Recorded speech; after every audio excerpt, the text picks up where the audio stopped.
Hello everybody, and welcome to this first video on the new terminal that I was working on for last few months. So this is like the next stage of what we already have in E.T Terminal, but this one is totally rebuilt, and it is like super simplified compared to what we had, but also it has a whole new model inside of it, at least a um, part of what it's about. So in this video, I want just to quickly go through main features of this thing, and then I'll talk about what is the goal here and who this is for. So let's begin with going through some general overview of this app. So first of all, this is based on web, so you can view it in the web browser. This is like a full screen mode, so it looks like totally like some external program or application in your Windows or Mac OS. It's based on a totally rebuilt data architecture, so it's not like 1 minute refresh. It will refresh more often, but the bars are still 1 minute bars on the price. So the main features are the two panels, right? The upper panel obviously is the SPX price. It's based on drawing is based on a TradingView library, so it's very fast. You can scale however you like in x-axis, y-axis. Today the market is closed, so the options market is closed, so it's not gonna move. But that will be maybe easier for me to explain everything.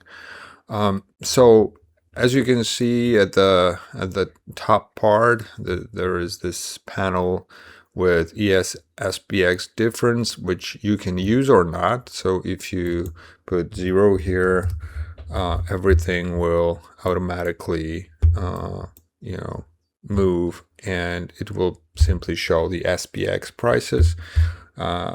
If you look for some kind of a calculation or eyeball what is the difference, then you can put it in the number, which is the difference in points between ES and SPX.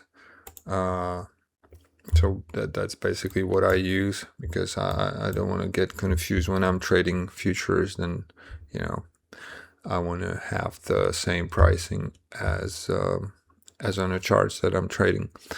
Then there is a few buttons here. So we have levels, areas, signals, OPEX, session times, and then there is the visuals like H grid, single panel view, and then there are two other modules, history and PNL stats. So we'll go through each of it. So first of all, let's go through the upper panel where the price is, and you can see the profile here on the right and the profile on the left. These are two different profiles. The first one, the right one, which is always on the chart, is basically my approach to gamma modeling. So it's not exactly the same as you can see in other software where you have like a gamma exposure profile based on naive gex model. That's what they call it. So I don't use here some specific data other than the CBOE data, and I'll talk about it later. So this on the right side is my approach to gamma exposure. Now the one on the left is the same model, but it's only showing the closest OPEX. So OPEX is where there is this monthly expiration, and you can turn it on and off with this button. So if you turn on OPEX, you will have the on the left profile on the left side, and you will notice that if there is a correlation between the general profile and the OPEX profile, and when there are some significant levels, these are the ones that you should want to pay attention. Okay, then there are levels and areas. So let's turn off OPEX for now.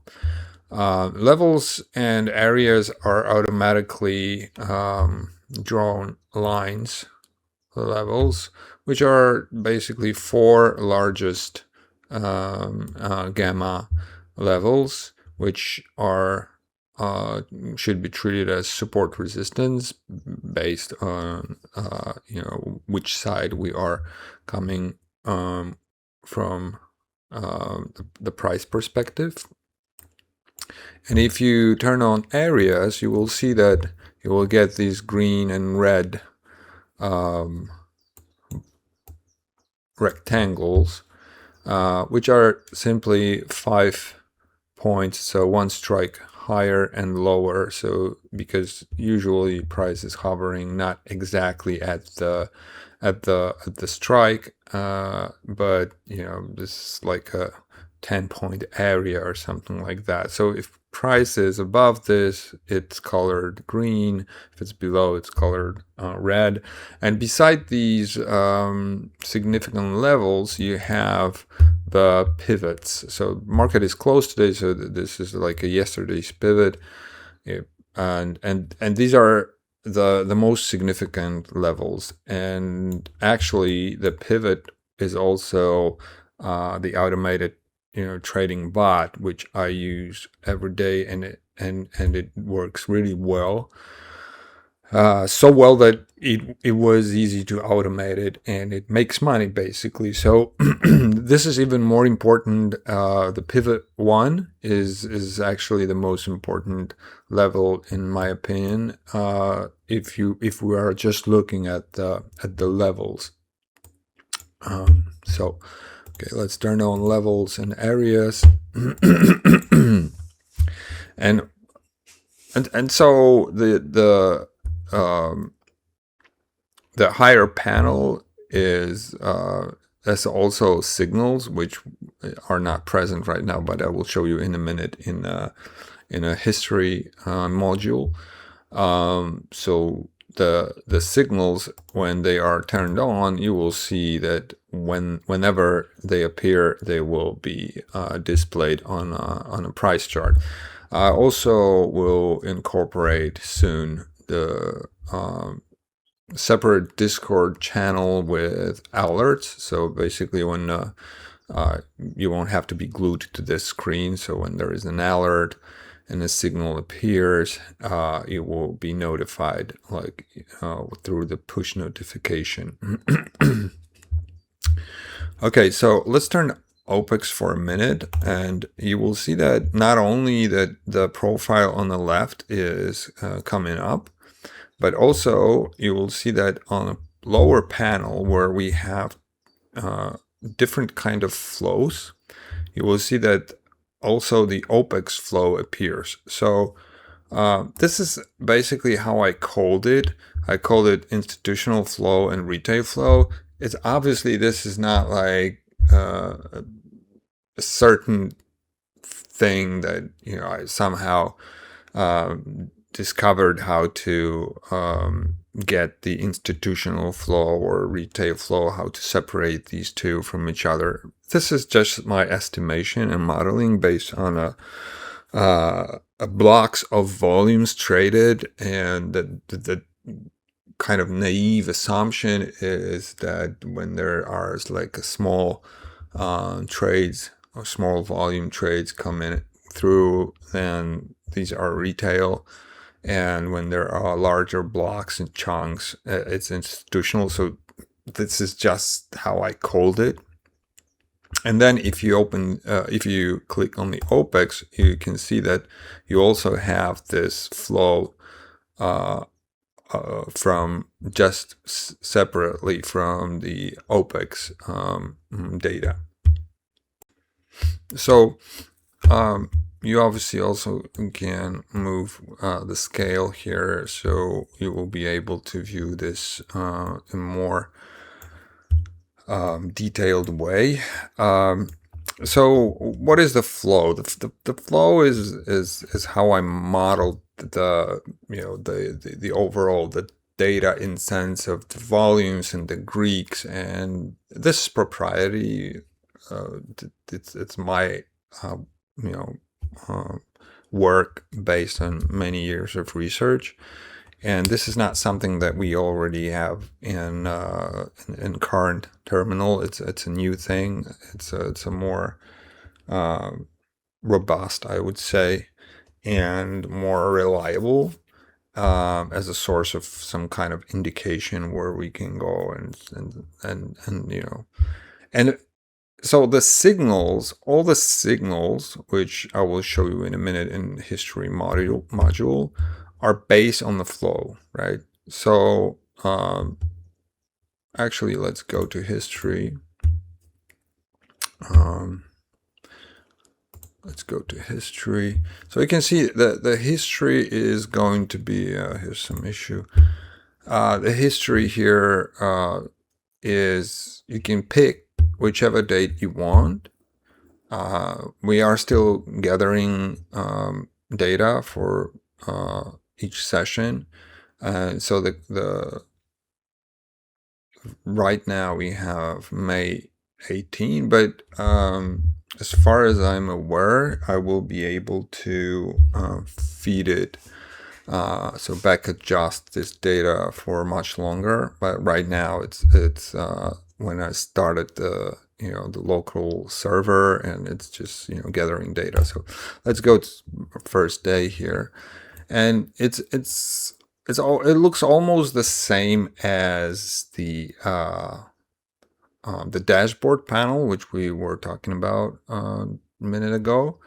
The only difference here is that you can actually see the historical levels and pivots, and also right now you can see the signals, which were not there because on that particular day there were no signals. You can also quickly change days to go just to next day. Okay, go to or back to history or back to dashboard. So what you will notice here, obviously, are the signals which can appear during the European session and during the RTH US session, right? So these are two kinds of signals. And I also made this performance metric where we measure the performance of the signals, and it's done like very simply, like when the signal appears during the European session, it closes. So if it would open a position here, a long position here, it would close it at 9:29. So this is in that box here. So long at 6:57, closed at 9:29. So the minute before US opens, and it's minus 3.3 points. And then you have a long here. It's RTH session. So it's so it's like, sorry, let me close it down. Yeah, so when the signal comes in RTH session, it will either be reversed if there is an opposite signal, the red signal here, and closed 1 minute before 3 p.m. The reason why the signals work best in this period and should be closed just before 3 p.m. is I simply, like, statistically the options data give best signals in this time frame, and after 3 p.m. I just found out that the anything related to taking signals from options data is going to be a mess. Usually it's when the dealer is hedging and the flows are are hard to trade. Basically the information that comes from it is very mixed, and the signals are much more reliable in these two time frames. Now, there is this important thing here. Let me get to. So the signals themselves are just again, like I said, these represent my understanding of the flow. And it's not like these are the best signals there are, because you can see here that, for example, this signal, this green triangle, it happens simply because the whole overnight session, so European session, we had this green positive flow. And then there is this sudden drop, and then we are back up again, which historically, like statistically, it simply shows that this is like a pullback, and because price was falling down all ETH session, but it didn't really affect the flow. The flow was like bullish all this time. So there is this little script which basically checks that if this is happening, and if this happens at a certain circumstances, it will pop up this indication, which I call signal. But again, this is something that I'm still working on. I'm still learning how to read this flow, but in general, it looks like kind of nailed these things, and it's rather easy to exploit it, and it's pretty self-explanatory when you look at the indicators here. For example, then there is this circle, the red circle.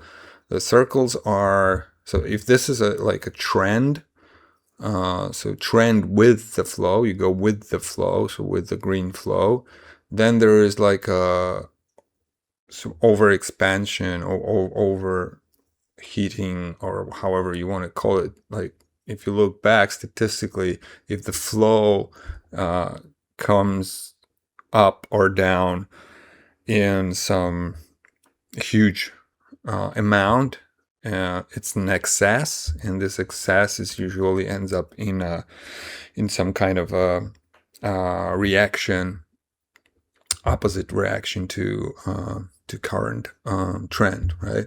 And you can go through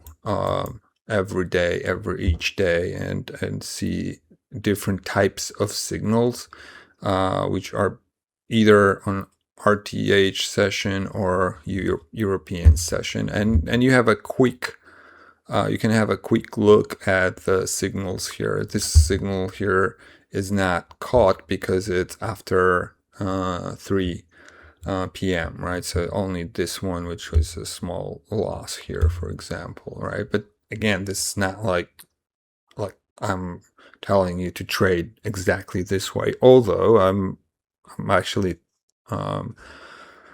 preparing automated trading based on that, and I'll show you why in a minute.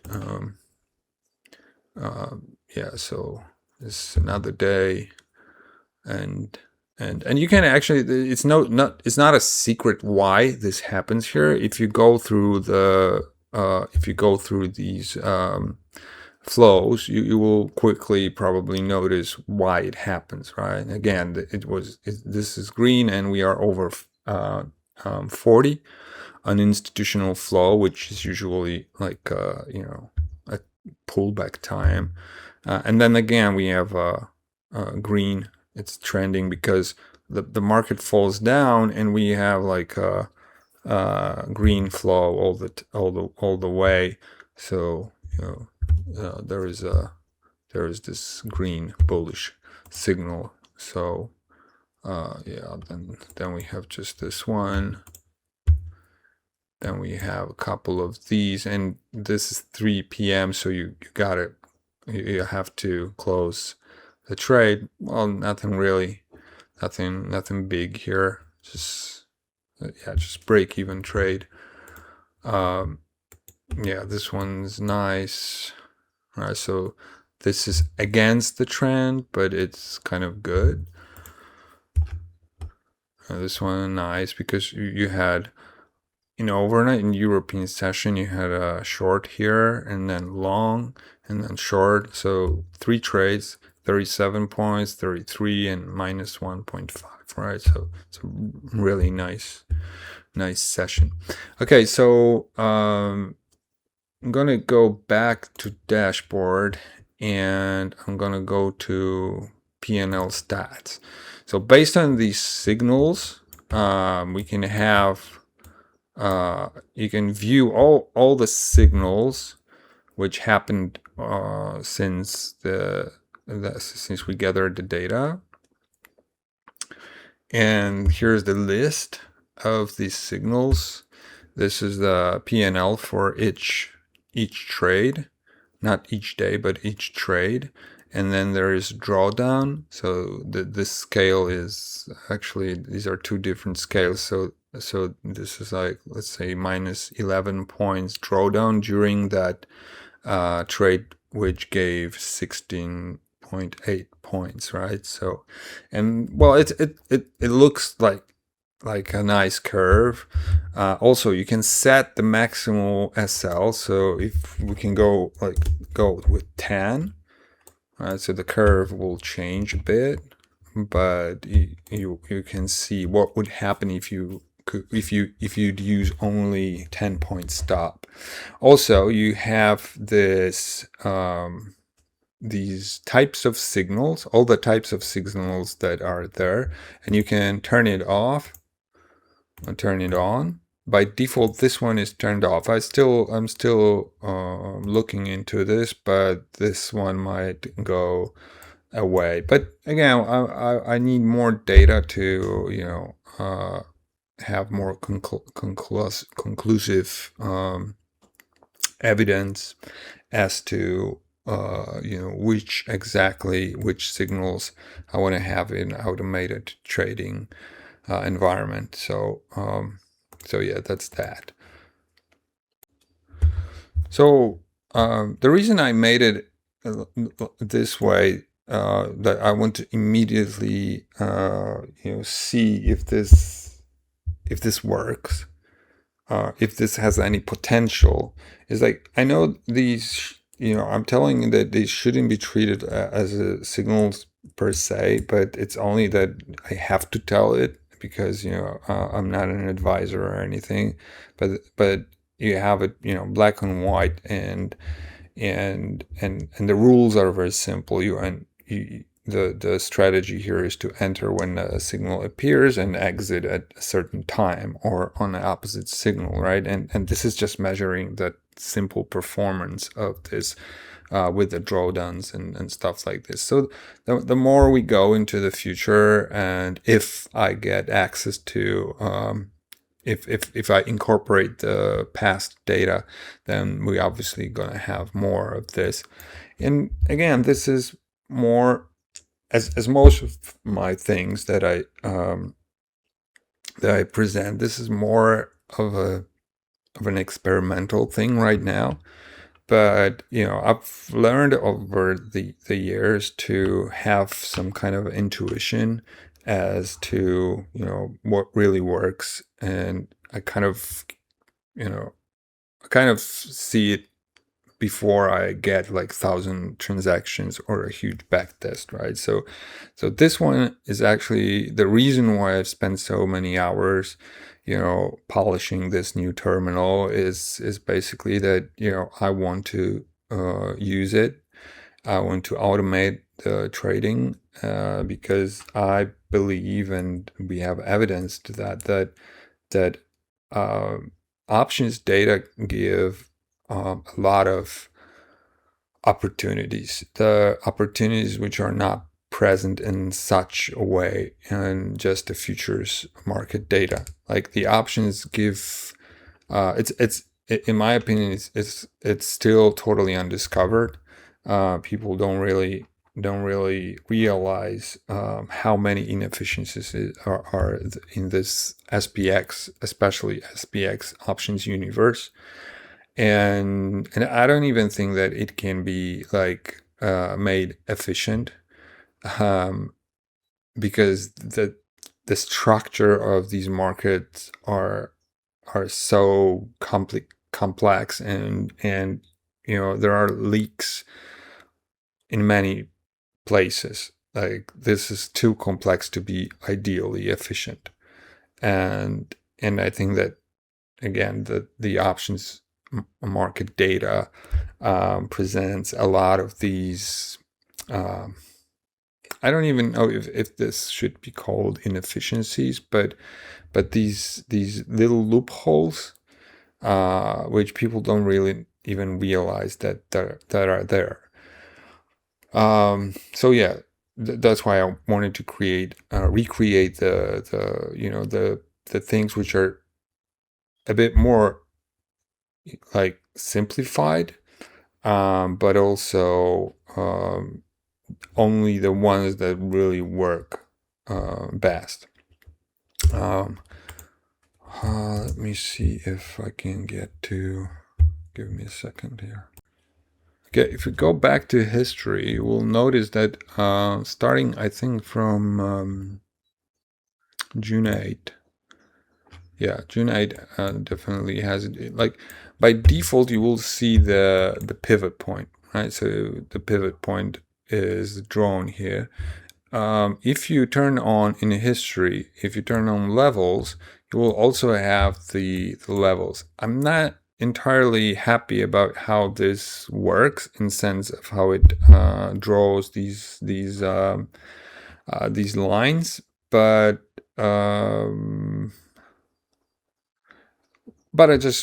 wanted to put it there so you can see that these lines are basically the profile most significant levels, so the gamma levels, and basically you can see the history, how they moved, because they are moving a bit throughout the session, uh, and you can see it in the history of each particular session.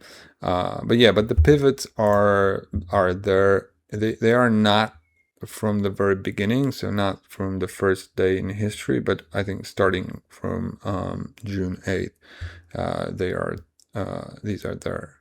So I tend to turn off the levels. I don't really use them to analyze. I use them on a daily basis to get this plan for the day. Where are the most influential points for the session? I use it as targets, as some support resistance, but generally these profiles give quite a good like a trading plan tool. So yeah, this one is a huge session too. We have overnight in the European session signal here long, and then short signal here with the exit here. So it gave up a lot, but this is not. This is a very simple approach. Like you enter on a signal and exit at a given time.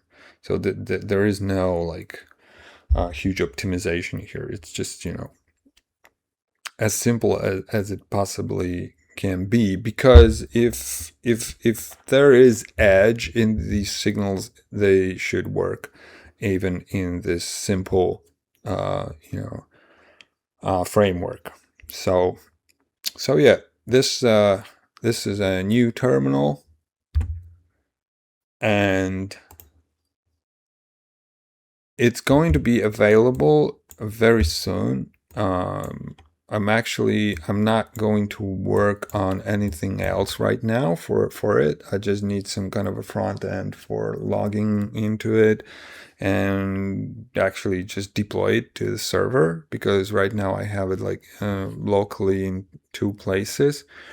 But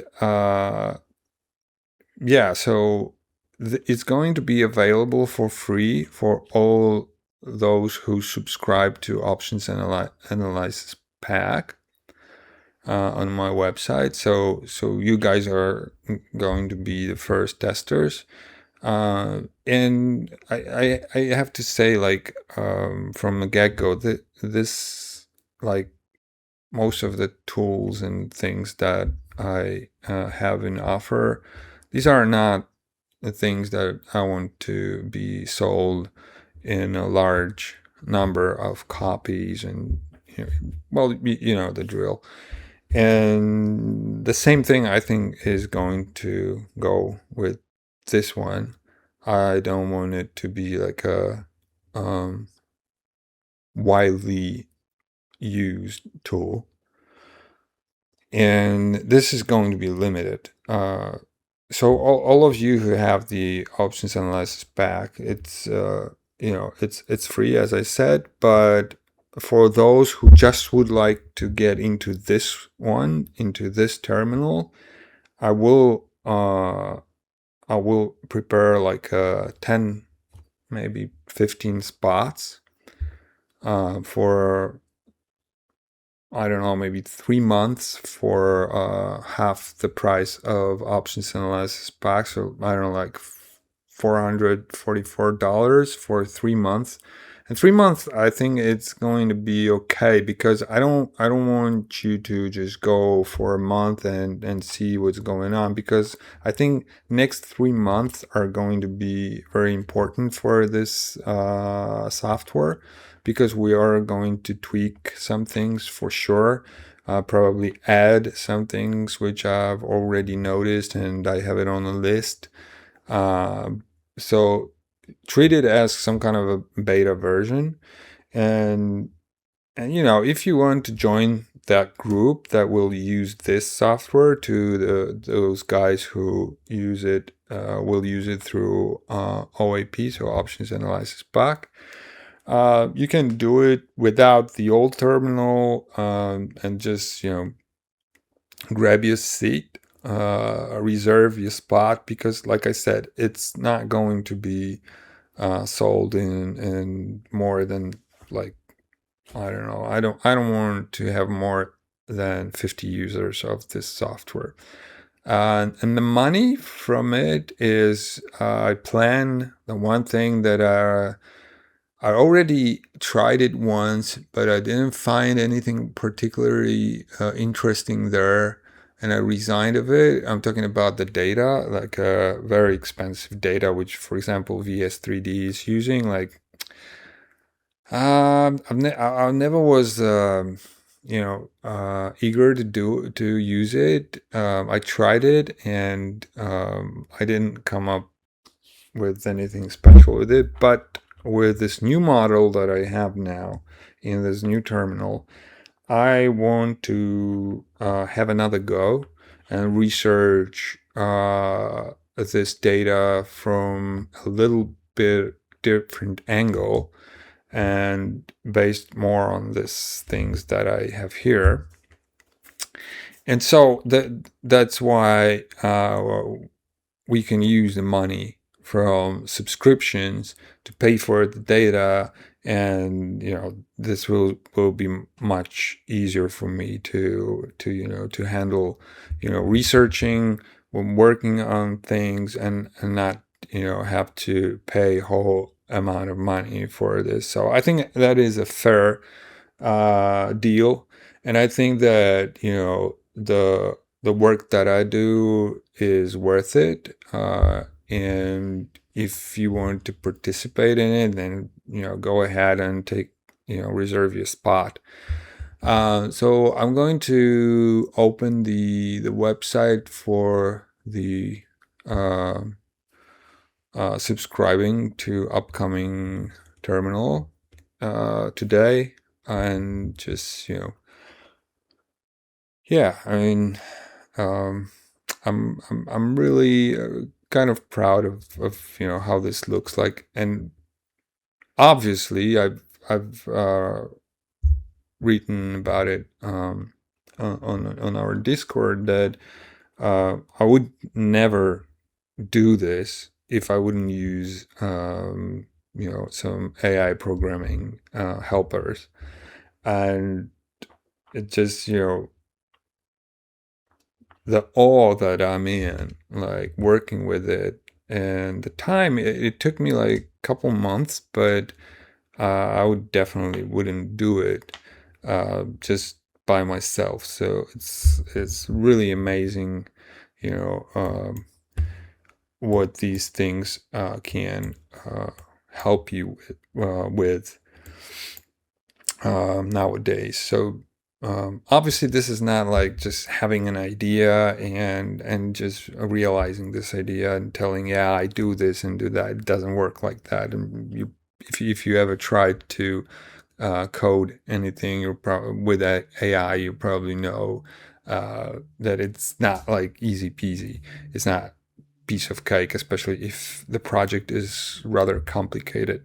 And this one is, in my opinion, at least for me. So it's kind of a hard work, but it was hard work before. But before, I wouldn't be able to do this even if I would work as hard as right now. It's just like having this specialist programmist who just